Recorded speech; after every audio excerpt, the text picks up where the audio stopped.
शेतकरी बंधूंना राम राम. शेतकरी बंधूंना आपण काय करतो माहिती का, तुम्ही जर समजा सुरुवातीपासून आपले जर व्हिडिओ बघत असताना तर सुरुवातीपासून आपण समजा करीत असलेल्या कामकाजामध्ये म्हणजे समजा आपल्या कामाची पद्धतपणा, आपण कामाचं केलेलं नियोजन, एखाद्या आपल्या कामाचं जुगाड, हे जर तुम्ही सुरुवातीपासून आपलं शेड्यूल जर बघत असताना व्हिडिओ, तर आपण सांगितलेली माहिती तुम्हाला सर्व तुमच्या लक्षात येणार. आणि त्यात काय ना, आपल्या माहितीवर काय शंका घ्यायची गरज नाही, काय नाही. कारण जे आपण अनुभवलेलं आहे, जे आपण केलेलं आहे आणि ज्या गोष्टीचं आपल्याला ज्ञान आहे तेच आपण तुमच्यापाशी मांडण्याचा प्रयत्न करतो. चला तर मी काय तुमचा जास्त वेळ घेत नाही, काय नाही. नमस्कार शेतकरी बंधूंनो, मी आपला शेतकरी मित्र भगवान धिरडे. आपल्या चॅनलवर सर्व शेतकरी बंधूंचं मनापासून स्वागत आहे. तर इथले काय केलं ते बघा, आपण हे गव्हाचं शेत आहे, गव्हाच्या शेतामधले 2-3 एक व्हिडिओ आपण तुम्हाला बनवून देईल. ते आता सगळं झालं आहे बघा, शेंडा ते बूट सगळं झालं आहे. पण ही तुम्हाला सुरुवातीची माहिती सांगायची राहिली, तेच मी तुम्हाला आज सांगण्याचा प्रयत्न करणार आहे. व्हिडिओ शेवटपर्यंत बघा. चॅनलवर तुम्ही नवीन असताना तर चॅनल सबस्क्राईबर जरूर करा, जेणेकरून भविष्यामध्ये आपण वेळोवेळीचे अपडेट तुम्हाला दिलेले का सर्वात आधी तुमच्यापाशी येण्यास मदत होईल. तर काय केलं तर बघा, इथं 3 एकर क्षेत्र आहे, समोर पाहू शकतात.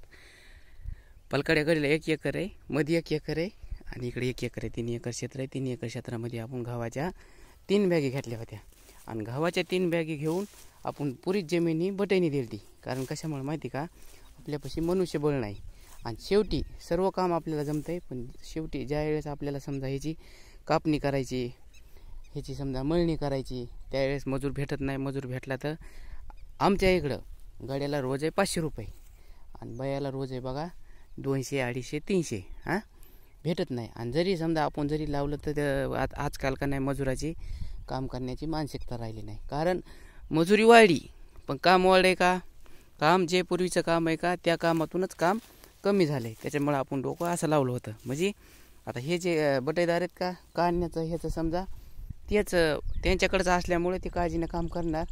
त्यांचे घरचे माणसं कामाचे असतात, अगर बाहेरचे जरी लावले तर त्यांच्या मित्र कंपनीतून लावतात आणि त्यांना या गोष्टी सोयीच्या होऊन जातात. तर 3 आपण काय केलं तर 3 लावली होती, म्हणजे 3 बटेदार लावले होते आणि त्यांना देऊन टाकलं होतं. मग देऊन टाकल्याच्या नंतर मी आता तुम्हाला सुरुवातीपासून डिटेल सांगण्याचा प्रयत्न करतो. सुरुवातीला गहू पेरत असताना आपण काय केलं, एक म्हणजे चांगलं पोतं एक गव्हाचं पेरणीसोबत पेरलं. आपण व्हिडिओ दिलेले आहेत, तुम्ही जर सुरुवातीला बघितलेलं असतील तर तुमच्या लक्षात येईन. मी थोडं सांगण्याचा प्रयत्न करतो. काय केलं, सुरुवातीला आपण ट्रॅक्टरनी पेरणी केली. कशाने? ट्रॅक्टरनी पेरणी केली. ट्रॅक्टरनी पेरणी केल्याच्या नंतर अगोदर ते फाटल्या गाडीत होतं, मध्ये पेरीत होतं. त्याच्या अगोदर सोयाबीनचं रान होतं. सोयाबीनचं रान काढल्याच्यानंतर त्याला 2 पाळ्या घातल्या आपण, आवताच्या घरीच आवतं आहे आपलं. त्याच्यानंतर ट्रॅक्टरनी पेरणी केली. पेरणी करीत असताना एका बॅगला एक चांगलं पोतं दिलं बरं का आपण गव्हाचं. मला वाटतं DAPचं होतं काय की, एक दिलं. आणि ते दिल्याच्यानंतर पुन्हा काहीच नाही. पुन्हा आपलं पाणी सुरू होतं. तर पाणी सुरू असताना पुन्हा अधूनमधून करून त्याला एकरी 2 युरिया खताचे पोते दिले. पोते दिल्याच्यानंतर तुम्हाला सांगतो खुरपणी नाही, काय नाही. कारण मी सुरुवातीलाच तुम्हाला मजुराचा उल्लेख केला, आपल्याकडे मजूर भेटत नाही. तर इथं उभा राहिलो का, इथून इकडे एक बटेदार होता, इथून इकडं एक बटेदार होता आणि इथून इकडं एक बटेदार होता. मग त्याने काम बघत ते हे केले, काय केले, खतं टाकले. खतं टाकल्याच्यानंतर त्याच्यात मग आता तण व्यवस्थापनाला काय केलं माहिती का, उपटतण केलं. उपटतण करीत असताना आपापलं त्यांनी तण केलं. त्या पलकड्याने ते आपलं केलं, मधल्याने ते आपलं केलं, निकाडीने ते आपलं केलं. आता मेहनतीमध्ये कसं असतं बरं का, आपल्याला कोणाचं मन दुखवायचं नाही, कोणाला नाव ठेवायचं नाही, काय नाही. मेहनत कमी जास्त असू शकते. उदाहरणार्थ समजा कोणाची चांगली असू शकते, कोणाची थोडी कमी असू शकते, कोणाची थोडी कमी असू शकते. पण शेवटला ज्यावेळेस त्यांचा रिझल्ट आला का, रिझल्ट का नाही अगदी म्हणजे बघायसारखाच रिझल्ट आला. सुरुवातीला काय केलं आपण, ह्या दादाचे गहू काढे, मधल्या दादाचे गहू काढे, त्यांना झाले बघा 22 कट्टे मधल्या दादाचे. आता मनपूर्वक ऐका तुम्ही, लक्षपूर्वक. पलकडे दादाचे काढे, त्या दादाला वाटलं ह्यांच्यापेक्षा मला 4-2 तरी आगाव व्हावं. त्यांना किती झाले माहिती का, त्यांना 22च झाले.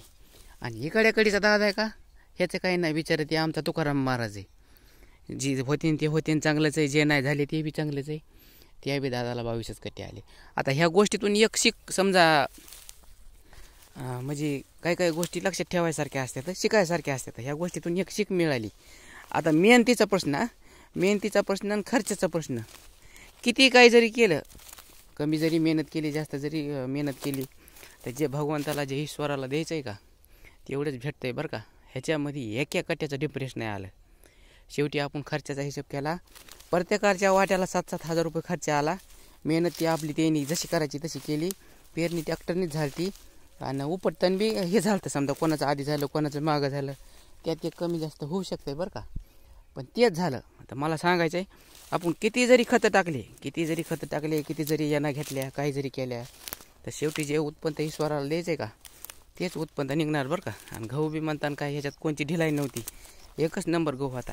आता हे जे तुम्हाला उली दिली जे गवत दिसायले, हे गवत का असतंय माहिती का, सुरुवातीला बारीक असते आणि त्या गवताला हवा लागली का ते लगेच लपलप करून असं सरळ रान झाकून घ्यायला बघत आहे, म्हणजे गवत वाढत आहे. आणि तितकाले गहू झाल्याच्या नंतर वाटून घेतले, सरळ जिकडं तिकडं झालं. आता हे रान तुम्ही बघू शकता, तर हे रान का नाही हेच आहे, गव्हाचं गहू कापलेलं रान आहे. आता हे रानाचं अजून तरी काय नियोजन नाही. तुम्ही एक जर कमेंट खाली जर केली की पुढचं नियोजन काय आहे, कसं रान नीट करायचे काय, त्याचा बी आपण व्हिडिओ बनवण्याचा प्रयत्न करू. तर शेतकरी बंधूंनो, आता जास्त व्हिडिओ मोठा होईल हे तुम्हाला सांगण्याची माझी मनापासून इच्छा होती. तर सुरुवाती आल्याच्या नंतर इथं मी कळपडेमधून उलीतली काम असते, ते काम सोडून मी व्हिडिओ बनवला आहे बरं का. तर बाकी काय नाही. मग माहिती जर आवडली तर एक लाईक, एक शेअर, एक सबस्क्रायबर जरूर करा. शेवटपर्यंत व्हिडिओ बघितल्याबद्दल सर्व शेतकरी बंधूंचे मनापासून धन्यवाद.